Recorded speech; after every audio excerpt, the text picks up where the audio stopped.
watching live and direct on Twitter, Twitch. You are watching live and direct on Radio Biafra. You are watching live and direct on IPOB Community Radio. You are watching live and direct on all platforms.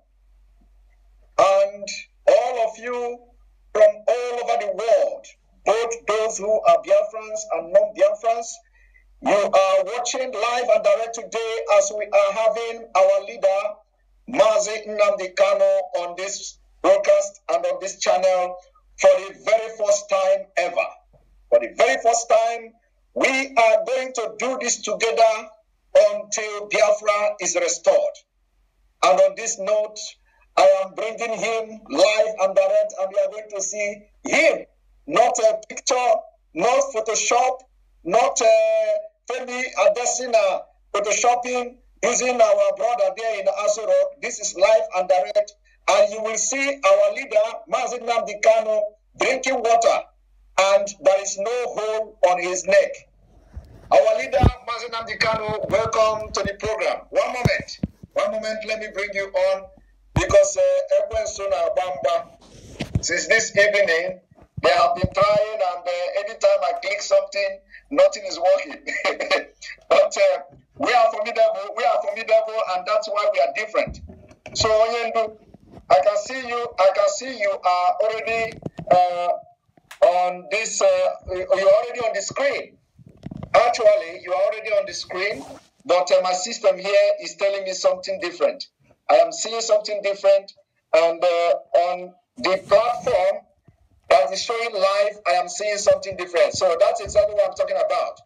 But you know, I think it's going to take a while before this whole system start working normally. I am viewing you from a different angle. Now I can see you. So Yendu, welcome to the program. I still cannot hear your voice. One moment, please.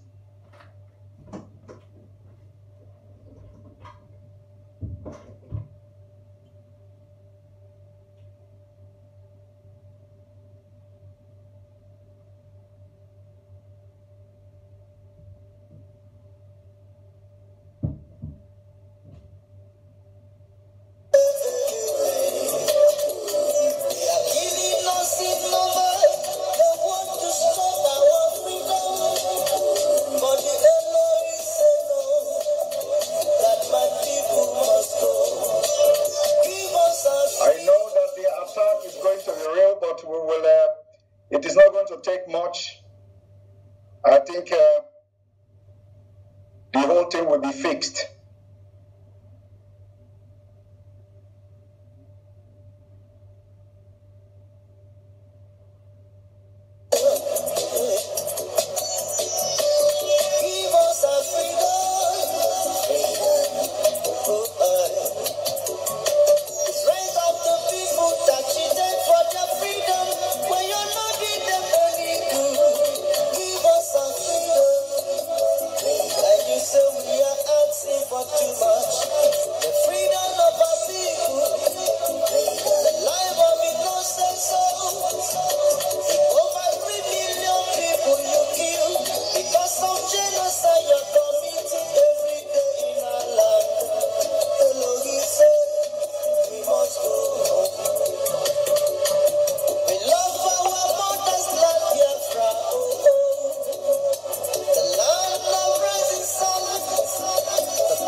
This is real. I am going to do something now because this are going to be back just exactly 45 seconds.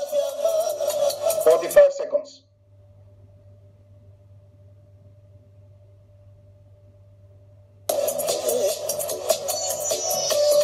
Give us a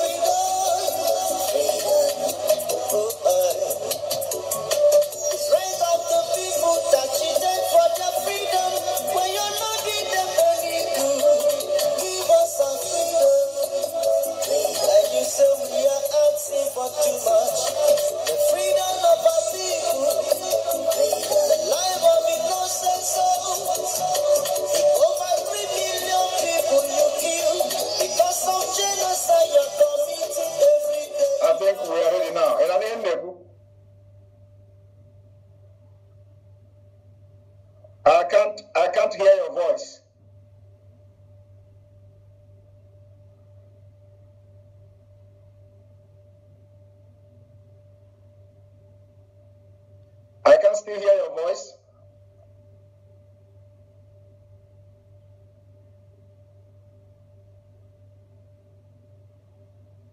I cannot hear you. Are you hearing me?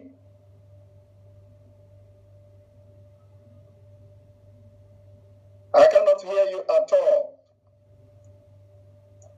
Can you close? Can you close it and come back again?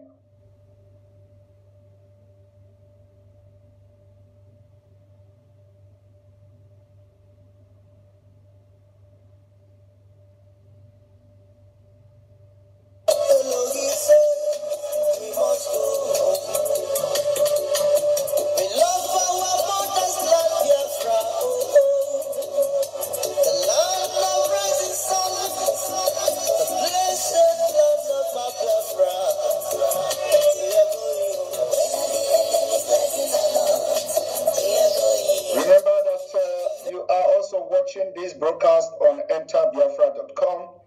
We are going to start in a very short while.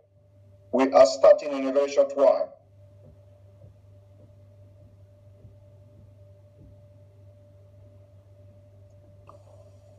Can you hear me now, Simon? Can you hear me? Simon, can you hear me? Hello?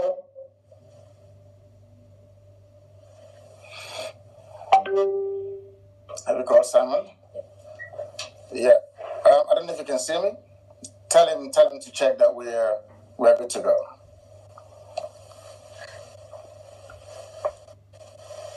Are we good to go now? Can you hear me? Can you go off and can you take it off and come back again? Like close the browser completely. Okay?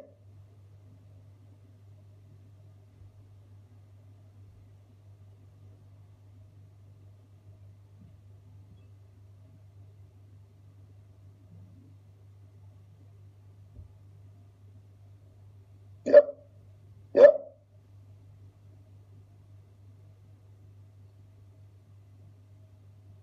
No, you just close the entire.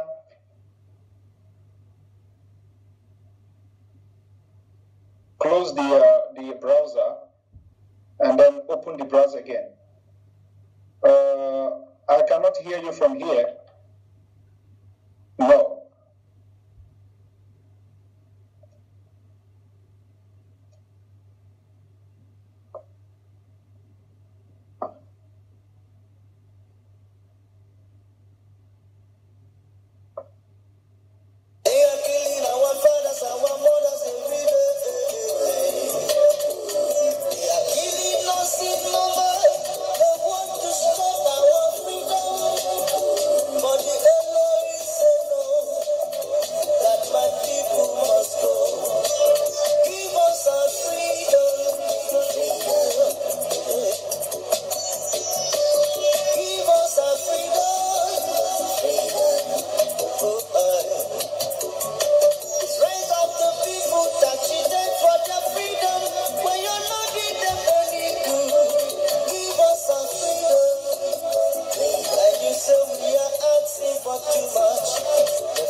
can't see you. I can't see you here on the program here.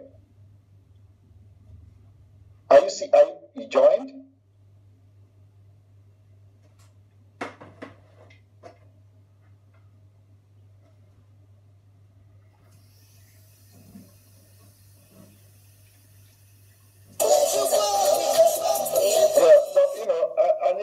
But I have not seen you here at all. Let me refresh this.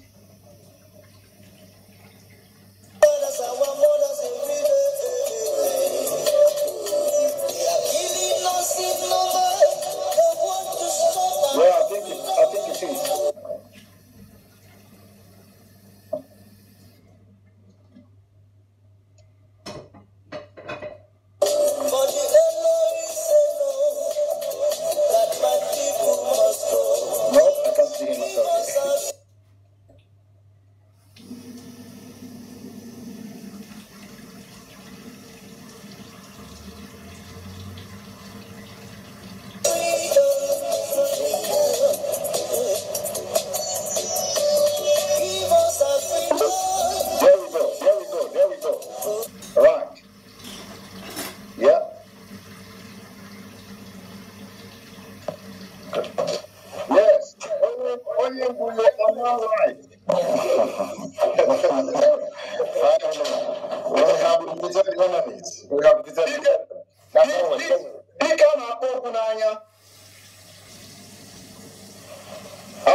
Welcome to this program. Can you hear me?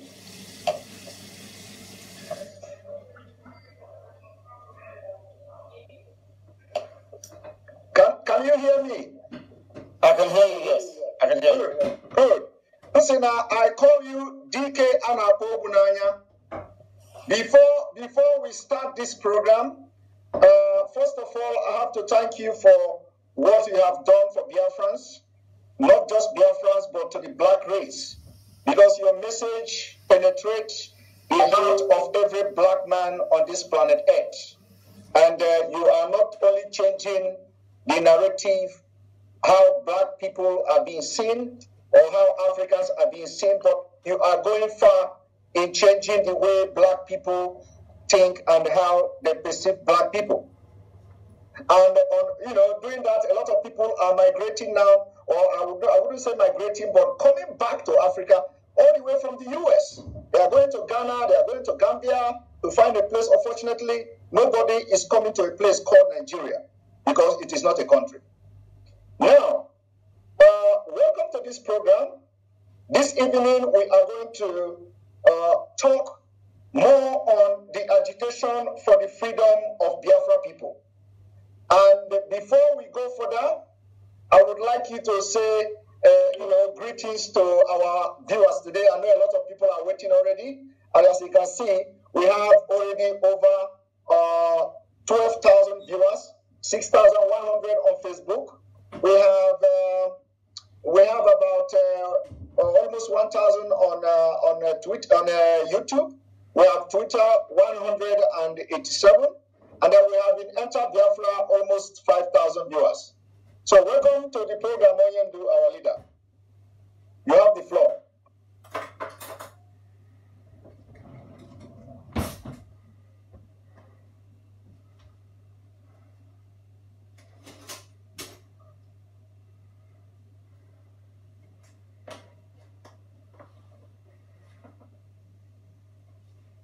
I can't hear you. Again, I can't hear you. Can you hear me now? I can hear you now. Very good. I said I want to say hello to wonderful Biafrans all over the world, lovers of freedom, wherever they may be, those listening to us at this very hour, this very time, because I do know that you have extensive listenership all over the world. And it is an honor and privilege for me to be on your program. But above all, I must also thank the Most High, who is in heaven, presiding over the affairs of men on this very earth. And your good, humble self, you have shown yourself to be a servant, a dedicated servant of Biafra. And all I have to say to you is that you have to keep doing what you're doing, because the message you're preaching, your diligence, your consistency is resonating and emboldening a lot of people all over the world. Your message is sinking in, and we are all very grateful for it. So I am happy to be here. Thank you very much.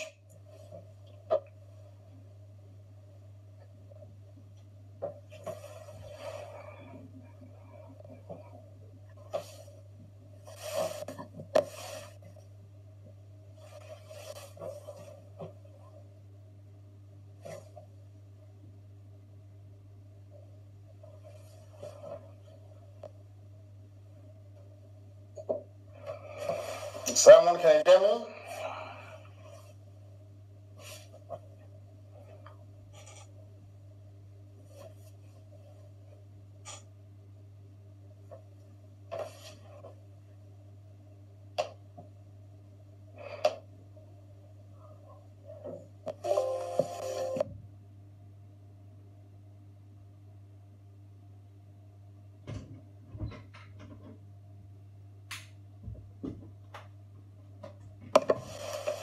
I can't hear what someone is saying, which is quite odd. I was hearing him a while ago, but I can't hear you again.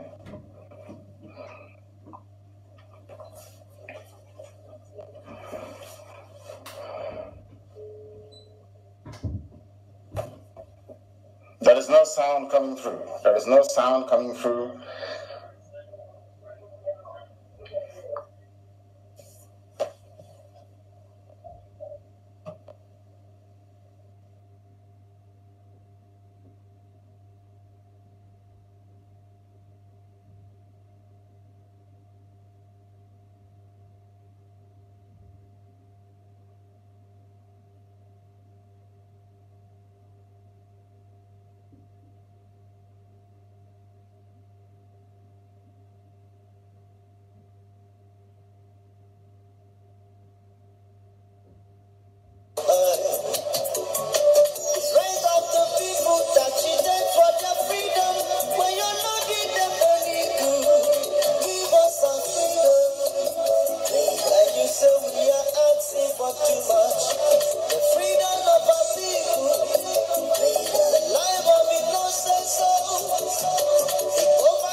the world.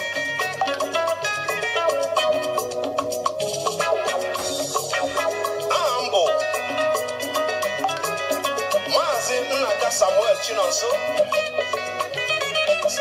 Amonyo Bolo Amunko Bolo get in Isia Namba no local government get in Imo State in Biafra land. Ana me megua kanji go wanine na ihe nwanna anyị nwoke mere adịghị m obi mma. Nwanna anyị nwoke uche mefọ ihe o mere adịghị m obi mma.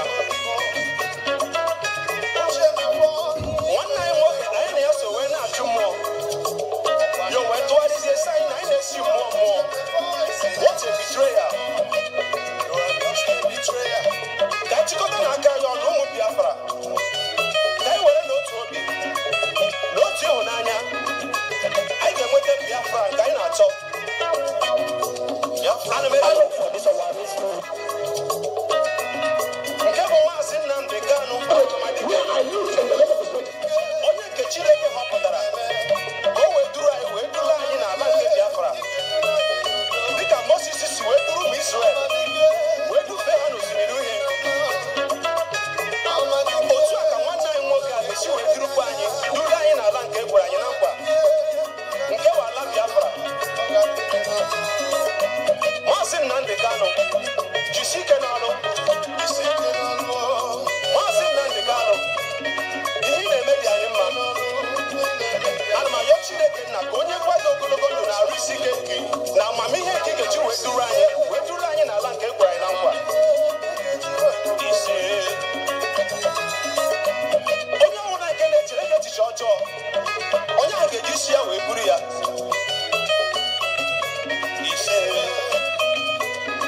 Ka anyị were n'otu obi anyị ga-enweta ihe anyị na-achọ.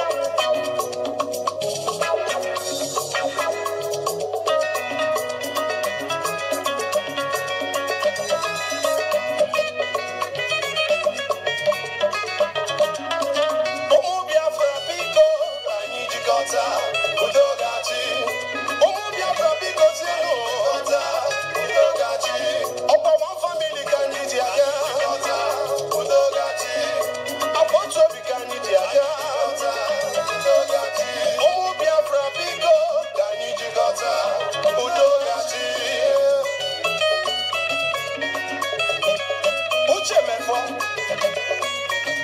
Uche mefọ Sleeping DJ obodo dịka m gbara gị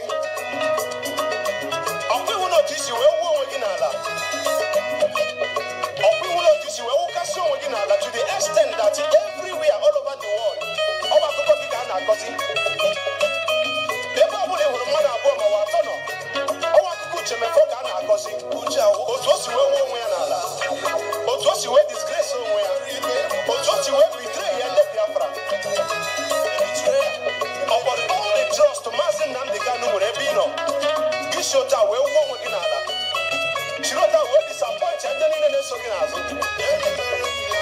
Uche mefọ Mazi Nnamdi Kanu trust chara gị to the extent ọ sị na ọ bụrụ na ịwụ nwaanyị ọ gara ịlụ gị otu esi alụ nwaanyị. Uche mefọ onye mere gị ihe ọ gaghị adịrị ya na mma. Ịbazie live gị na-akọ onye sọrọ gị na-akọ ori ihe sọrọ gị na live. Iche na Mazi Nnamdi Kanu ga-atụfuru gị ọnụ. Ị na-achọ ka ọ bịa saa gị okwu ọ karịgo that level. Silence is the best answer to the fool. You are just making fool of yourself. Uche mefọ ị ma na ọ hụrụ gị ka etinyere na prison wee kwe gị nkwa niile nke e kwere Mazi Nnamdi Kanu. Uche mefọ ị ga-anara ego tii n'abalị na-asọ Biafra.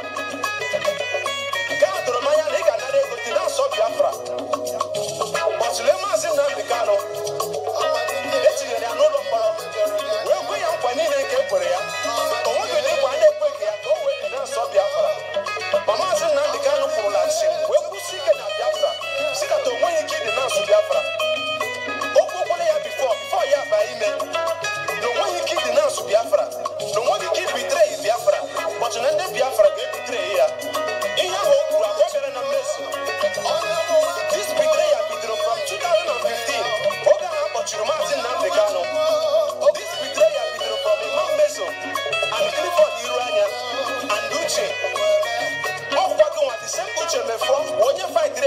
it. But later, they say he demo wegi.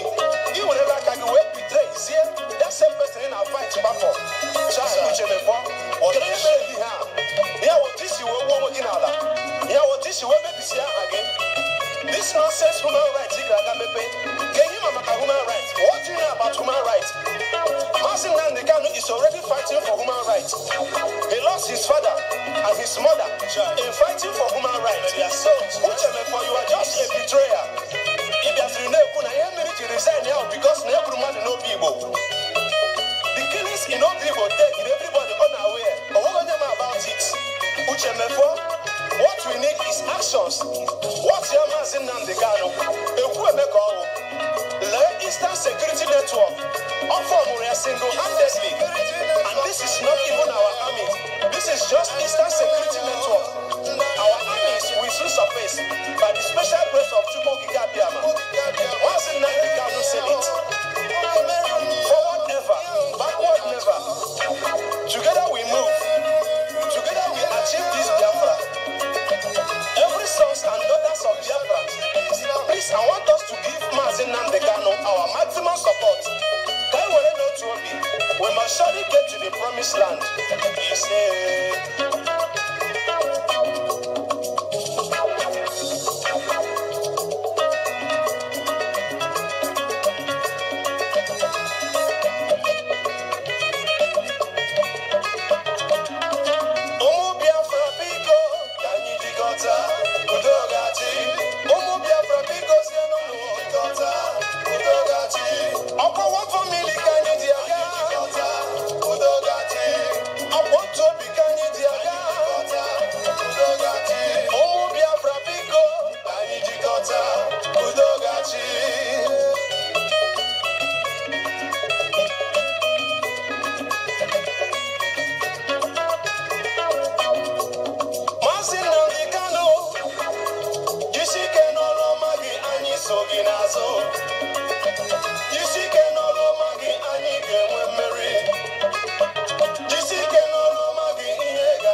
minute before we start. We apologize because, when it comes to tech, anything can happen. When the enemies are angry and they are not happy with the progress that is being made on Biafra restoration, you see what is going on now will be going on. But we are very resolute. Giving up is never in our dictionary, and we are going to continue. And on this note, just 1 minute, 40-something second commercial, and we are back. Don't go away, please.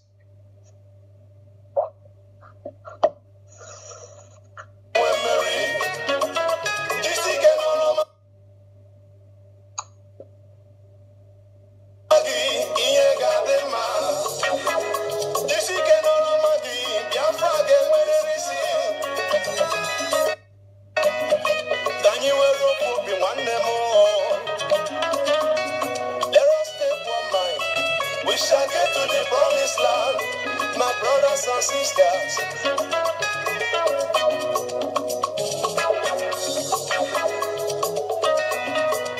Umigo, Izon, Ogoni, Eja, Elfik, Ibibio, Aram, Oroni, Igodo, Kogi. Again, we encounter it. I think we have to start without going any commercial. Yes, please, let's go. Yeah, the commercial is not coming. It's not coming up, so we just have to start. Let's start. Yes, let's go. And on this note, I am going to. We have actually done an introduction and all that, so we apologize, our viewers. We deeply apologize. This is nobody's fault at all. This is nobody's fault at all.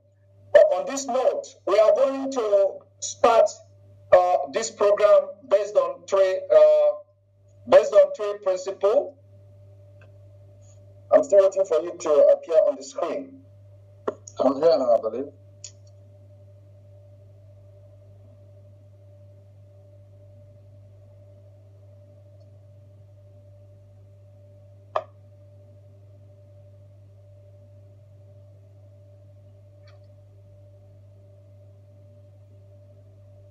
Yes, so we are starting based on three principles.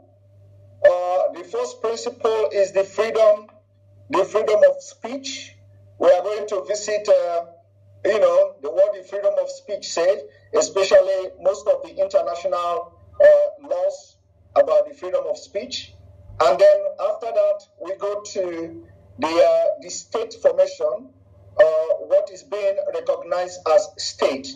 What is the statehood when people, a group of indigenous people or people of same ethnic group are agitating or wanting the freedom or independent or sovereignty state.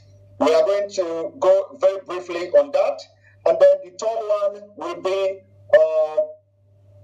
one will be on the international standard. The international standard of freedom of first, the international standard of freedom of expression. Two is what the IPOB has filed in 2016 to the International Criminal Court. This communication was done in 2016 by Professor Goran Slota and Andrew Lunazi. You are very, very conversant with that. And then after that, we start the program. Why are we doing this? Why do we have to make references to these three issues I've mentioned here? Is because a lot of people will say that, you have to do it this way, you have to do it that way, wait for international community to intervene and all that. But we want to tell them this evening that all these things they are saying, IPOB under your leadership has done even more than expected, and there is nothing to show for it anywhere today. You have written to International Criminal Court. You have hired some of the best lobbyists all over the world. You have done all this, and today we are going to show it to the public for the very first time the application filed to the ICC in 2016. I know you'll be very surprised that I'm talking. Are you hearing me? Loud and clear, Simon. I'm hearing you. Please. So I'm going to put the application IPOB under your leadership filed to the International Criminal Court in 2016. Yes. We are only going to read because it is about 93 pages. So when people are talking, they are saying something they know nothing about. They don't know how far you have gone with the IPOB, especially to get justice for what the Nigerian government has done to our people. So today I am going to release only one tip of the iceberg, and I'm doing it for the very first time on this program.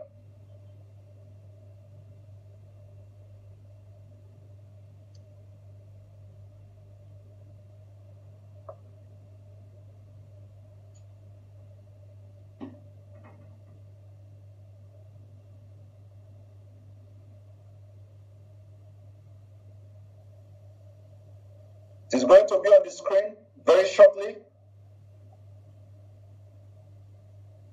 because this program is going to be completely different than what normal what we have been doing all this while. It's going to be completely different.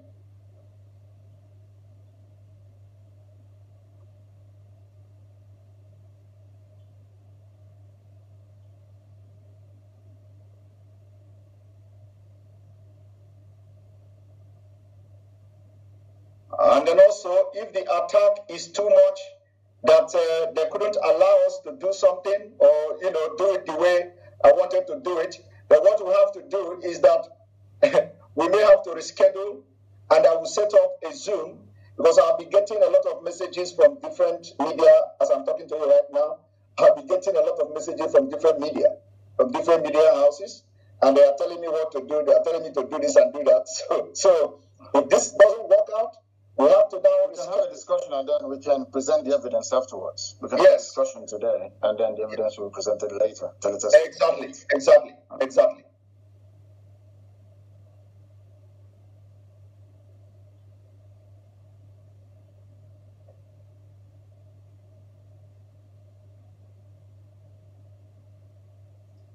But I do thank the viewers and listeners for their patience. They've been patiently waiting, and I can see that the numbers are back up again to where it was before we were rudely interrupted. But we must proceed. We must proceed. Yes. So before we go forward, could you tell our viewers a little bit about this application I've just mentioned to you, filed in 2016? In 2016, our lawyers, should I say our attorneys in Europe, approached the ICC to make or to present a very compelling case about the human rights abuses being perpetrated by the Nigerian government against the people of Biafra. As you well know, Goran did a very wonderful work. That was in 2016. Also in 2017, additional work was done by our lawyers here in the United States of America.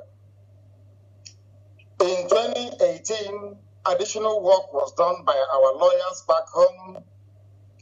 In 2019, we hired one of the top human rights lawyers in the world to litigate this very matter before the ICC against the Nigerian government.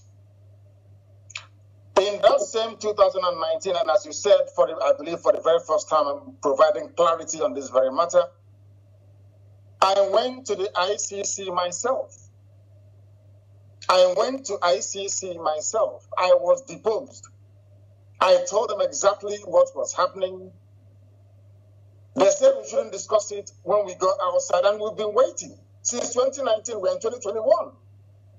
And instead of doing something about the very relentless pursuit of the Biafran people, the Nigerian government has been emboldened, the zoo has been emboldened into killing our people, not just killing us. We have now arrived at a situation where our women are being abducted and raped in the north because ICC failed to do something for how many years now? 2016, 2017, 2018, 2019. We hired people in the Hague on a permanent basis, paying them tons of money to be collecting all this evidence against the Nigerian government for the sole purpose of bringing this matter before the ICC, at least for them to investigate. But due to the overwhelming political pressure on them, they have not been able to do anything about it. The only reason why they issued some kind of statement a few weeks ago, or should I say a couple of months ago, was because of the NSAS protest. If not, they would have mentioned it. I am in the United States of America, where we've hired a very top lobbying firm at Washington, D.C. at huge expense, I must tell you. You also know about the submissions we made to United Nations. Angela Calamar's report, everyone has read it. We went there, IPOB, she mentioned IPOB and Biafra. You can see that report on human rights abuses in the zoo. I have been to Geneva. I've sat down with United Nations officials in Geneva. I have been to the EU. Most of them have been to the House of Lords to make a presentation before Baroness Cox. I have been to Capitol Hill here in the United States of America, in Washington, to present our case. So where else do you want us to take our cases to before something is done about it? These are the things that people don't understand. Most of the contracts, most of the work we are doing, you cannot see them. You cannot write about them or talk about them. If not for this very program, I won't be discussing this. But it's about time our people realize that we are doing all we can to present all this catalog of abuse and degradation before the conscience of the international community. But unfortunately, Britain is working for Nigeria. There is what I call a climate of neocolonialism still prevalent in Nigeria, and they still see Nigeria as a contraption they created. They still see Nigeria as a place they can come to Biafra and take our oil and gas without paying for it.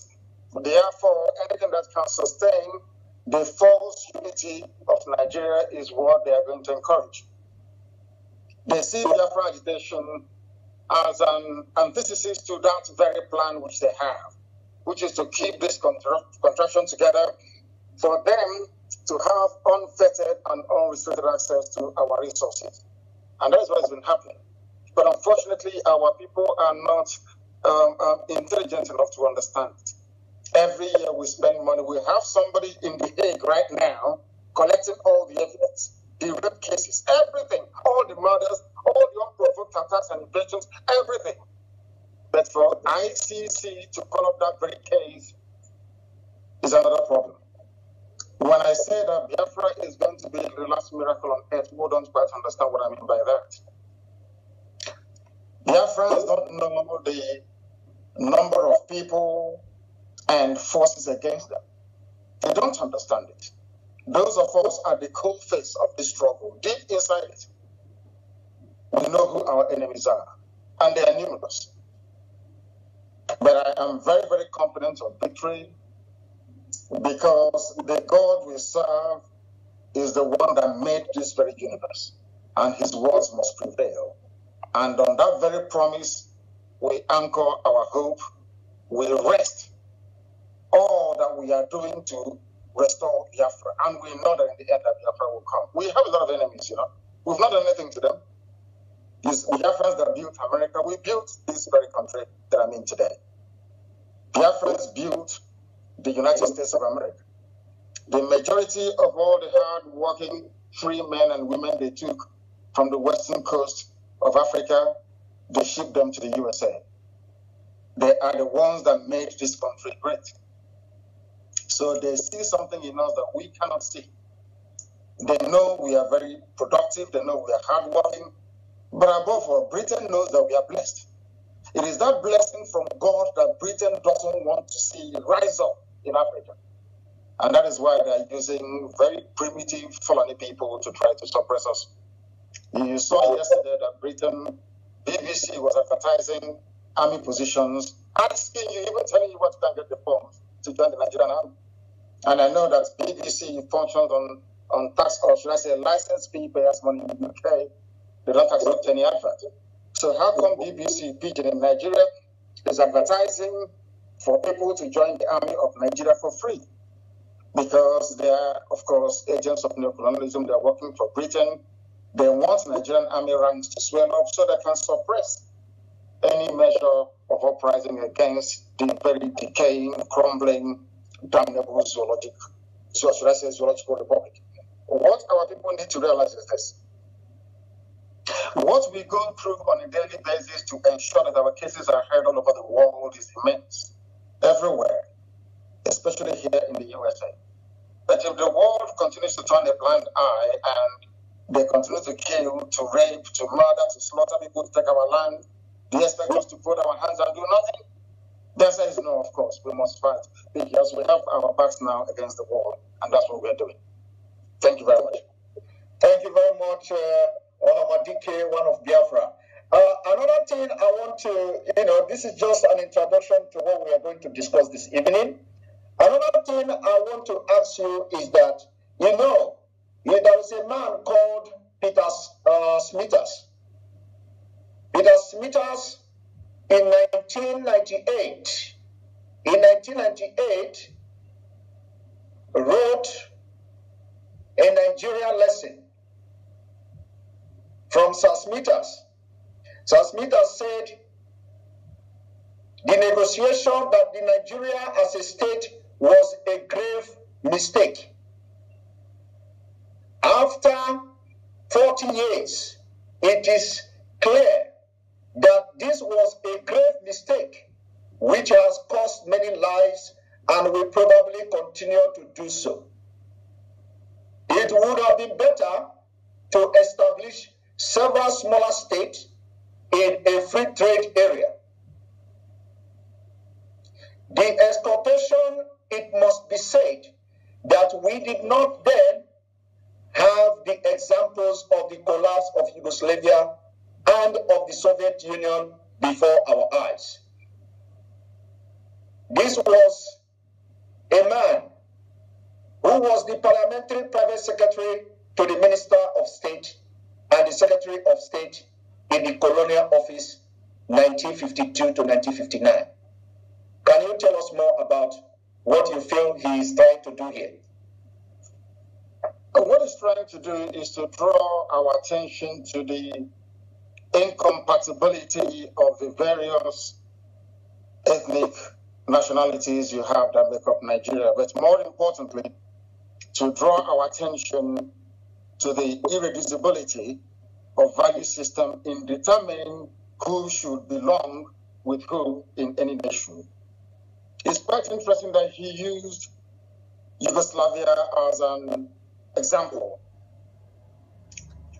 The funniest thing that people don't understand about Yugoslavia is that they are all one Slavic people. They are all Slavic people, as you have with Russia and Bulgaria and all the rest of it. They are all Slavic people.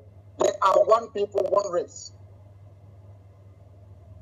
They are predominantly Christians. Of course, you have in Bosnia and Herzegovina, during the march of Islam into Europe, that a few of them became Muslims, as you have in some parts of Kosovo and also in Albania. What I am trying to point out is this: these people who are one race, predominantly one religion, cannot live together in a country called Yugoslavia. How about people who are from Senegambia and goodness knows where else? Not the same language, not the same religion, not the same traditions, not the same culture, absolutely nothing. How can you make these people become one nation? Is not possible. That is something we've talked about before, that most Africans don't seem to pay much attention to. We are tribal animals by nature. Africans are tribal by nature. That is why every Christmas, every New Year festival, every August, we travel back to the village. Even if you live in Kaduna, somebody will ask you, where are you from? You say, I'm from Ihioma. Because that is where your ancestors come from. In Africa, we come from where our ancestors come from. But white Europeans can travel to Australia and they're comfortable. They're from Australia. They can travel to New Zealand. They're from New Zealand. They're okay with it. But even if you take us to New Zealand and we stay there for 1 million years, if you ask us where we come from, I will come from Iberia. That is something that is very unique to Africa, and nobody can take that away from us. And that is something that most people do not understand nor have an appreciation for. That is why in Africa, everywhere you go to, be it in Kenya, in Ethiopia, in South Africa, everywhere, people still talk about tribe till tomorrow morning because we are different.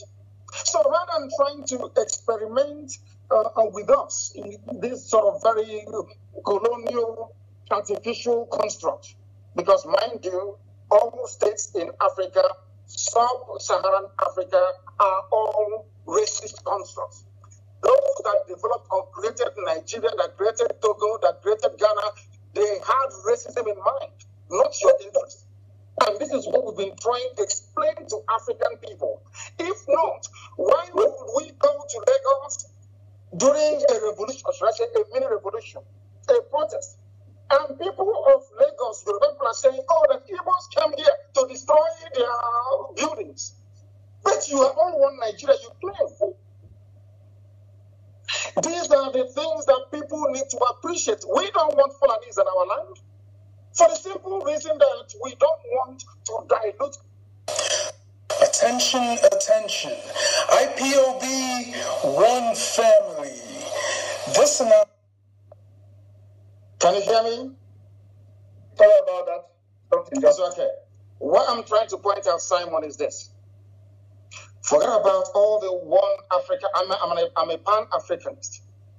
But we need to start organically. We need to go back to where we come from and begin to build a consensus from the grassroots. Which Biafra want to join Oduduwa in forming a nation. We look at all the pros and cons and then reconcile all these things, and then we move together as one. Look at Britain that gave Nigeria, so that colonized and still owns Nigeria till tomorrow morning. Scotland wants to be on their own. Wales will be on their own very soon. Northern Ireland will live to be on their own. That is human nature. You cannot take it away from us. The only reason why they have Nigeria together the way it is, and why we have been complaining, and why authors and great commentators like the man you alluded to has not gotten any traction in terms of people being able to understand and appreciate what he's saying, is because of the way we reason. I say this all the time. Professor Wole Soyinka, a great literary giant, I would say, came out the other day to say that he is fed up with there is war on his doorstep. He knows very well, as an intellectual, so to speak, that the reason why the war is on his doorstep is because Nigeria is flawed. If Oduduwa were to be on their own, do you think somebody will go to, any cow will go to Soyinka's farm to eat the cabbage or the carrots? It won't happen. These are things that we need to understand. That first and foremost, we are tribal animals because life as we know it started in Africa. We are attached to the land we come from. That is who we are. Because the white man can be born in England and come to America to settle for life and say he or she is an American, doesn't mean we have to follow them. Thank you. Thank you, Onyendu. Now let us now go from the fundamental in the sense that, you know, when people are hearing that we are agitating for Biafra, we want Biafra, some of them in the West, we say the political elite are not shouting Biafra. That there are only those who are in diaspora, you know, like civilized ones, are the ones shouting for Biafra. And this is a fact a lot of people don't know. When you look at it, you find out that 99% of people in Biafra are shouting Biafra. 99% of Biafrans in Nigeria are shouting for Biafra.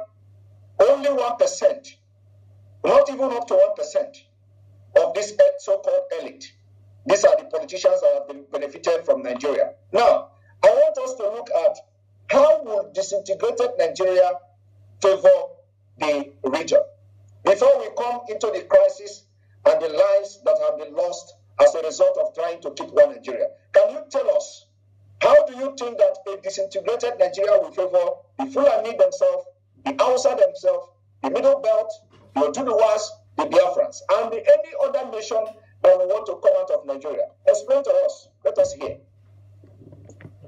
Before I came on this your fantastic program today, I read a very brilliant piece, or should I say a comment by somebody. The person said that Nigeria is the only place he knows where yesterday is better than today. Ask yourself, at which point in history did they record the highest level of human development? It was when they were on their own, when they were semi-autonomous regions. So there is an already made example there for people to reference, should they wish to do so. It was when this unitary mindset came into existence that things started to fall apart. So if when you were on your own, the North was doing very well, or the West was doing very well, Papa had the fastest growing economy in the world at nearly 48% every year. Awolowo did his magic in the West. Now tell me, you have a simple example when people were, should I say, semi-autonomous, or should I say autonomous, so to speak, they were doing very well. Now you are together in one Nigeria. Everything is falling apart to the extent that people are coming from Mali, from Senegambia, from Niger, from Chad, in your backyard, raping and killing you. It's a no-brainer. It's simple common sense. As I said before, that is who we are. Because once you allow an element of stress, an infusion of competition, you get the best out of the people. Right now, we do not have that. Right now, there is no competition. Right now, this thing about one Nigeria, unity is stifling the creative potentials in us, all of us. Yoruba is not doing well. Biafra is not doing well. Middle Belt is not doing well. The North is not doing well. Nobody is doing well. Then you ask yourself, all these glorious reference to our past, what period was it? The only period was between 1960 to 1965. And then you had regions. Who can argue with that? So the more you separate, the more you look inwards, the more you look at yourself, the more you become self-reliant, the more do you know that in those days, all the regions that they had embassies abroad? Do you know that? Do you know Eastern region had their own embassies abroad with their flag? Are you aware of that? Most people don't know this. And that was the time that Nigeria witnessed a semblance of growth in terms of human development. Now you have a very, should I say, disgraceful contraption called one Nigeria. And everybody is struggling. Cows are making your lives a mission. If you don't know that going back to autonomy is the best way forward, then there is something wrong with that person. Onyedi, thank you very much. Just because you know everything we do in Biafra, we stand by the truth. We do everything with evidence and fact. Just to back up what you have just said, I told you about 93 pages of application filed to the ICC. Barely few years of formation of IPOB, because this was in 2016. Barely 2 years of the foundation, because this was in 2016. Barely 2 years, the foundation of Nigeria were shaken by the formation of IPOB and the activity of the IPOB in Nigeria. So on that ground, this application was filed in 2016 January. So I am bringing it to the screen now for people to see. For those who are asking, this is number one. The application has been filed 2016, 2017, 2018, 2019, and this is 2021. And there is nothing to show for it. And there is a place I'm going. I'm going somewhere with this statement I'm making now, which we are going to discuss later on in this program. Now, when you read the introduction here, it says, 1. This communication is hereby filed to the Office of the Prosecutor, the OTP of the International Criminal Court, the ICC, pursuant to Article 15 of the Rome Statute, the statute, by Professor Goran Slota and Andrew, on behalf of the indigenous people of Biafra, a movement dedicated to self-determination of a former republic of Biafra in southeastern Nigeria, as well as on behalf of 17 individual citizens of Nigeria, the victims collectively, with the IPOB, the petitioner. 2.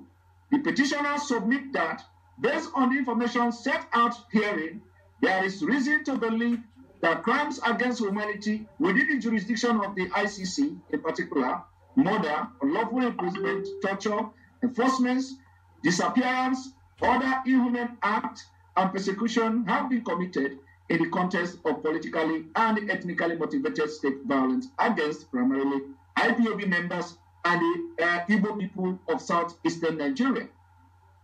Due to the absence of domestic criminal proceedings with respect to those potentially bearing the greatest responsibility for these crimes, in particular, but not limited to Nigeria current President Muhammad Buhari, and that was then, and in the light of the gravity of the act committed. Now, this is 93 pages, 93 good pages. The list can go on and go on. Factual evidences, citations, references, up to 93 good pages. And of course, like you said in the beginning, that you do not want to discuss this thing because a lot have been done and the people are not aware of it. So just to let the public understand, what the IPOB have done all this while, when people go on social media to say IPOB under leadership of Mazi Nnamdi Kanu is doing this or they are not doing that, so this is just one evidence of it, that as far back as 2016, you have started taking actions which are necessary, lawful, and legal actions against the Nigeria terrorist state. But up to now, nothing is happening. But I'm still going to come back to why I am showing this thing, because the actions of today is as a result of the failure of the international community to hit to the core of the Biafra people, of which you have done honorably well in that aspect. So this is just a side comment on what you have said before. Now, going to what you just said about how Nigeria, how it will benefit the other region and the component that makes up Nigeria, how it will benefit them when Nigeria is disintegrated. And you made mention of what you read, that Nigeria of yesterday, that yesterday is better than today. And that is very awkward fact. Very, very awkward fact that every president that comes to Nigeria, the last one will always be better than the new one. It's not only in the economic sector and all that. But the second question, or the third question I want to ask you is this.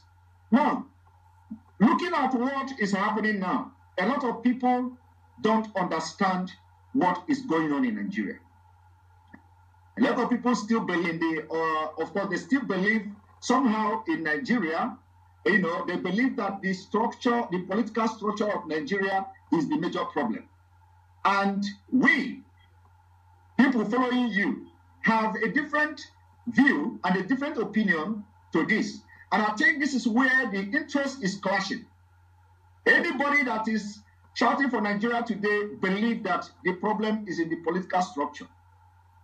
We are believing that the problem is not about political structure, but rather there is a motivated or there is a premeditated act to take our land and turn it into Islamic State or Fulanize us. So we are not looking at the aspect of the political structure anymore. It is a struggle for survival of our people. I want you to shed more light on this because, those supporting one Nigeria must have risen. And the reason what we have seen is that they are thinking that the political structure of Nigeria is the problem of Nigeria. So can you tell us more about that it is not the political structure, rather something they should know about. Thank you, somebody. Something they know about that pretend not to know about it. Everybody knows about the hegemonic tendencies of the Fulani Caliphate. We are well versed in the, should I call it shenanigans, of those people who are always expanding. There was a lecture that I gave that the Fulanis are the only people that continues to expand. Not expand in terms of population, but in terms of territorial influence and supplanting existing cultures and traditions with their own. When we say this thing, people say, oh, you're warmongering, you're profiling, and it is hate and all the rest of it. And I say it is pure nonsense. Look at the history of the Hausa people. Those of you that want one Nigeria, look at what is happening today in Kanem Borno, the place we call Borno State. Look at the fate of those of them in the Middle Belt. Look at the fate of those of them, our brothers and sisters in Yoruba land, Oduduwa. Even the Caliphate left their footprints there many, many years ago in Kwara State. Many years ago, they overran Nupe people of Niger State.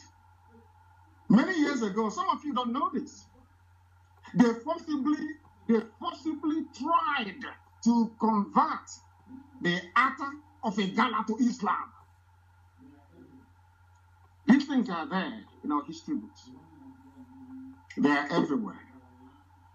If one Nigeria means that our land should be surrendered to people from Senegambia, then death is a better option because it's not going to happen. We are the Biafran people, and within that Biafra, it contains a very unique race in the world called the Igbo race. They are very difficult, don't get me wrong, but they are very unique. Very, very unique. I don't think anybody is more stubborn than we are. I don't think anybody is more generous than we are. I do not believe that any race on this earth is more affluent in terms of natural blessing than we are. Anybody thinking they can use the guise of one Nigeria to take the land of our ancestors, that person is dreaming. Them and their cohorts, they are dreaming. And I will tell you why they are dreaming. They have tried before, over 300 years ago, to take that very land. They failed. Islam made it to the sea across West Africa. Islam made it to the Atlantic Ocean. The only place that Islam did not succeed in penetrating is the East. And when they came for that very jihad, we had no army at all. God Almighty in heaven took them and put behind the fort for us. All their armies died. That thing they tried in Kwara State and succeeded, they tried it in Lower Benue, in Idoma and Igere lands, and they failed. All their armies died. The few that survived, they trekked back to Zaria from whence they came. I must warn anybody, all of these people agitating or saying, oh, we want one Nigeria, you are setting up yourselves to fail. You are as foolish as Hausa peasants. Hausa peasants did the same thing you're doing. Oh, allow them, give them land, give them cattle. By the time they woke up, all their kings were dead. Hausa kingdoms became Fulani Emirates. You have Hausa governors, you have Fulani governors. Telling you we are Hausa Fulani, we are Hausa Fulani. And I keep asking myself, why is it that people don't see all these things? Is it because, of course, that is why we call them a zoo, because they are very foolish. Without apologies to anyone. Because if you are not foolish, history is there for you to reference. These people asking you for land, asking you for rule and maintain peace, let's stay in one Nigeria. What are their antecedents? What have they done in the past? Because when we come from their behavior in the past, you now know if you can trust them or not. But it's Britain that is behind the scenes remoting everything that's happening in this. I am a British citizen. I hold a British passport. I know there are good men and women in England. It is a land of conscience. It was English people that left Southampton to come to America to build America, the land of the free. English people, yes. They traveled on a ship called Mary Rose. They landed at a place called New England. Conscientious, honorable, God-fearing people. They were the ones that helped slaves to escape from the south to the north. English people. But there is a breed we have now. Blood-sucking demons. Their job is to hold Africa down. To hold the black person down. And how are they doing it?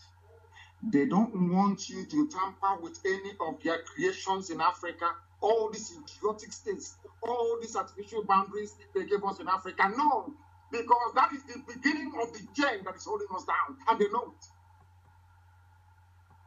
it. And the question is, who is a Nigerian?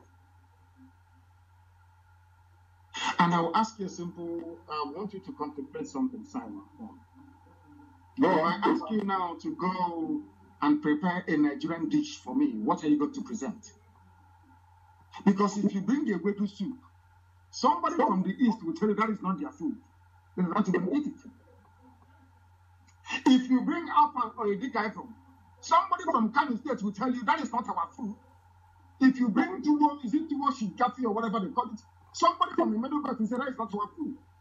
Ordinary food, there is no commonality. Is it the way they dress? So I keep asking myself every blessed day when I wake up, what is it that unites Nigeria together? And then I discovered it is two things. An innate desire to be corrupt, and secondly, stupidity. Those two things are very, very pivotal. They are the things driving the zoo. People talk about their founding fathers. When the Fulanis are talking, they say our founding fathers, and I keep asking them, Nigeria, your president, so-called, the dead Buhari, is older than the country. And where else in the world do you have a head of state that is actually older than the country in the 21st century? So show me, tell me one place. Only in Africa. Because they came to Africa and they built all these contraptions, and now in our idiocy and stupidity as black people, we accepted it. As I keep asking all the time, can you go to Europe to build a country for them? They will hang you that same day. If you cannot do the same thing in Europe that Europeans did in Africa, then why are you accepting it? Why are you accepting it? The key thing here is the way we reason.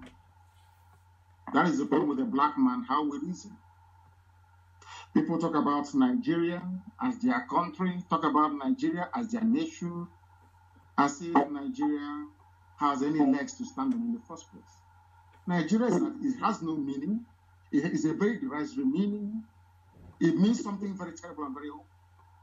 If I ask in Yoruba language, tell me the meaning of Nigeria, you cannot tell me. If I go to Igbo language, tell me the meaning of Nigeria, you cannot tell me. But I know the meaning of England. It's the land of the English people. I know the meaning of France, or is the land of the French people. It's only in Africa that you have all this garbage. And we are, after our university, after our so-called PhD, FFD, SSD, common to reason like a human being, we cannot. Those are the things we are fighting. And those are the things that our detractors are very, very uncomfortable with. And that is why today you must pat yourself on the back, and every IPOB member for that matter, for the very simple reason. At last, people are beginning to reason with this. All thanks to what we are doing. So don't mind them. When they go back into the privacy of their homes, they consider what we are saying is right. But outwardly, due to economic, political, or whatever thing that it is, they wish to toe the line of let's keep Nigeria warm. We are not fighting with anybody. All we are asking them to do is to reason for once in their useless lives to be able to. They say insult them. If you're an idiot, why won't I insult you? I'm asking you, go to a white man's land and tell them you want to create a country in Europe. That day they will roast you alive. In fact, they will first of all inject you. They will say you are not well in the brain. They came to our land, they divided Yoruba into three. Some Yoruba is in Togo, some Yoruba is in Benin Republic, some are in the zoo. You're telling me that a Yoruba man who is in Nigeria is more related to a Kanuri man who is in Borno, more than his own brother in the other side of Paraguay, in Porto Novo, in Benin Republic. They speak the same language, wear the same clothes, do eat the same food, everything is the same. But a white man, now we have French Yoruba, those who are in Benin Republic and in Togo. We will now have English Yoruba who are in Nigeria. What type of God made us? And let me give you an example before I conclude on this very point. Simon, is this. Do you know that Togo used to belong to Germany before? Togo, they were Germans before. After the Second World War, they used Togo to compensate France because Germany lost the war. And these are human beings in Africa, for Christ's sake. I can't understand this type of nonsense. I can't understand it. And that is why I keep saying that the one of the greatest, disasters to befall me in life is to come from Africa. We are people who do not reason. How can you have the same people? One part is French, the other part is English. Is English and is Yoruba and the French, are they the same people? The answer is no. And you're telling me that a Yoruba man inside Nigeria should be related with somebody in Borno State. Lord have mercy. Thank you very much, please. Thank you very much, Onyendu. You have explained this thing very broadly. The point you have made very clear is that they knew that the problem of Nigeria is not based on political structure. They know it very well. The problem of Nigeria is that people are conquering our land and they are trying to take our land and convert us into Fulani nation and caliphate. And that will be resisted with everything we have. Now, the next thing I want to, talk about or ask you about is, of course, like I said, we are going to get tough, this evening. We are going to say things that will provoke a lot of people. And on that note, I'm going to bring to the screen the international acceptable, or should I say, the Declaration of Human Rights on freedom of expression and freedom of speech. Now, when you look at what is going on in the zoo, they circulated some kind of threat letter to the media in Nigeria, threatening them that you must not mention Fulani. When the Fulani have attacked and killed people, you must not mention them. So I'm going to read just very briefly a couple of these international laws. Like here, you see the Universal Declaration of Human Rights, Article 19. Everyone has the right to freedom of opinion and expression. This right includes freedom to hold opinions without interference and to seek, receive, and impart information and ideas through any media and regardless of frontiers. Now, the same, another international covenant on human political rights, Article 19, everyone shall have right to hold opinion without interference. Everyone shall have the right to freedom of expression. The right shall include freedom to seek, receive, and impart information and ideas of all kinds, regardless of frontiers, either orally or written, or in print and in form of art, or through any other media of his choice. The exercise of the right provide for in paragraph 3 of this article carries with its special duties and responsibilities. It may therefore be subject to certain restrictions, but these shall only be such as are provided by law and are necessary for respect of right or reputations of others, of national security or of public order or of public health or morals. Now, in this particular bill, when the state becomes the sponsor of terrorism, of course, there is always exceptional clauses. Now, the African Charter on Human Rights and People's Rights, Article 9, every individual shall have the right to receive information. Every individual shall have the right to express and disseminate his opinion within the law. The resolution 169 on repealing criminal defamation law in Africa by the Africa Commission on Human Rights and People's Rights, 24 December 2010, underlined that criminal defamation laws constitute a serious interference with freedom of expression and impinge on the role of the media as a watchdog, preventing journalists and media practitioners to practice their profession without fear and in good faith. Automatically, this failed in the Zoo Republic of Nigeria, commending state parties to the African Charter parties that do not have or have completely repelled insult and criminal defamation laws. Call on state parties to repeal criminal defamation. Of course, this is directly talking to Nigeria. Now, while I'm reading this, let us go to the European Convention as well, of Protection of Human Rights and Fundamental Rights. Something is saying everyone has the right of freedom of expression. This right shall include freedom to hold opinions and receive and impart information and ideas without interference and all that. Then the American Convention of Human Rights, Article 13, is saying the same thing. I don't need to go further. The Asian Human Rights is saying the same thing. Now, I am not going to ask you a question from this, what I've just read now.